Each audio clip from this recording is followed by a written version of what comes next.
జ్ఞానులను సిగ్గుపరచుటకు లోకములో నుండి వెర్రివారిని దేవుడు ఏర్పరచుకుని ఉన్నాడు. బలవంతులైన వారిని సిగ్గుపరచుటకు లోకములో బలహీనులైన వారిని దేవుడు ఏర్పరచుకుని ఉన్నాడు.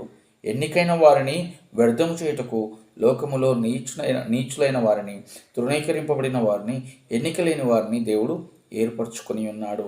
ఏ మనిషి కూడా అతిశయించి నేను గొప్ప అని చెప్పుకోకుండా ఉండడానికి, మానవుడు తన పరిధిలో తను బ్రతకడానికి, మానవుడు తన్ను సృష్టించినటువంటి దేవుని యొక్క నామాన్ని గణపరచడానికి, దేవుని యొక్క ఔన్నత్యాన్ని తెలుసుకోవడానికి ఆయన ఏం చేశాడంటే, ఎవరైతే బలహీనులు అనబడతా ఉన్నారో, ఎవరైతే చేతగాని వారు అనబడతా ఉన్నారో, ఎవరైతే వికృతుల పాలవుతున్నారో, ఎవరైతే ఎందుకు పనికిరారని అనుకుంటున్నారో వారిని తీసుకొచ్చి దేవుడు ఏం చేశాడంటే, ఇదిగో దేవుడు నిలబెట్టిన ఈ వ్యక్తి, ఇదిగో దేవుడు నిలబెట్టిన ఈ అమ్మ, ఈ స్త్రీ